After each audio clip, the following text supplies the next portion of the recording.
Introduce you, Professor Bill Rees.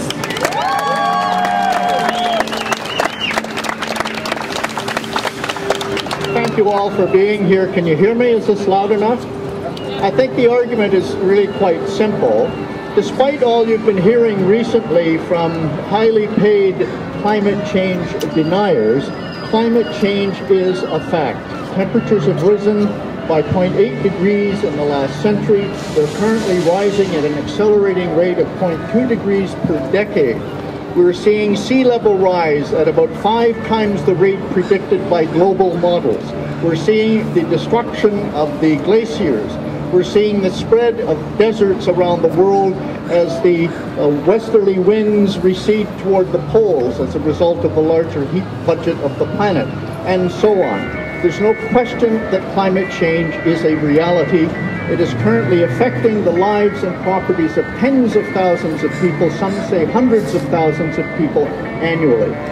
Secondly, it's absolutely true that humans have a very modest effect on climate. By far the largest impact comes from winds, waves, and the sun. But the human marginal impact is exceedingly important. Your body temperatures are 37 degrees.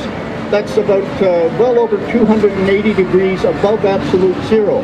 But a 2-degree shift will kill you. If you run a fever of 39 degrees for a significant period of time, you are dead. The fact is that a marginal change in the global climate will move climate belts by several hundred kilometers. We're now talking about a potential temperature increase of 4 to 6 degrees on the current path. That will shift climate belts so much as to destroy much of the agricultural productivity of Earth, spread deserts, and so on. So there's now clear evidence of climate change, and we know the causal linkage. Of all the factors that are responsible for determining the Earth's climate, none is capable of explaining the change that we are observing other than the increase in greenhouse gases. And human beings are responsible for the majority of the increase in greenhouse gases in the last century. Climate change is a fact. There's a 90% chance, according to the Intergovernmental Panel on Climate Change, that human activities are responsible for that change, and we know that it is already affecting the lives and property of tens, if not hundreds of thousands of people per year. Now, the point is that those countries that have already industrialized have the largest ecological footprints and the greatest debt to humanity and to the planet.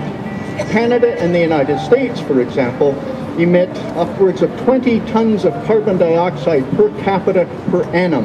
And while it is true that India and China and other developing countries are increasing their CO2 emissions, we are still 4 to 5 times as great emitters on a per capita basis as even industrializing China. So the real responsibility for climate change to date resides with countries like Canada and the United States. Now, to the effect that it's a fact that it's causing damage and that we are in denial about our role in this, we are guilty of negligence, certainly moral negligence against the people of this planet and against ecosystems. I want to read directly a comment, or at least a phrase or two, from the Criminal Code of Canada, which makes perfectly clear that the lack of intent to do harm is no excuse, and whether the harm is done directly or indirectly is no excuse. And it says, quote, "Everyone is criminally negligent who, in doing anything or in omitting to do anything that it is our duty to do, shows wanton or reckless disregard for the lives or safety of other persons." Significantly, the code goes on to state, quote, "that a person commits homicide when directly or indirectly, by any means, he causes the death of a human being by being negligent." Now, what I'm arguing here is not that there's an international framework of law under which Canadians could be held negligent, but we claim to be citizens of a global village in which all persons should be treated equally. And there's no prima facie moral or legal argument to suggest that we should have a higher standard of care or obligation to international citizens than to citizens within our own country.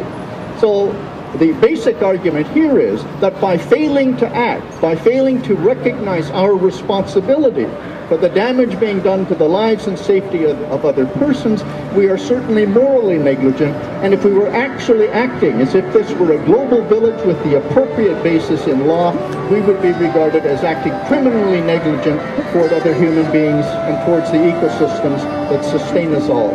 I rest my case.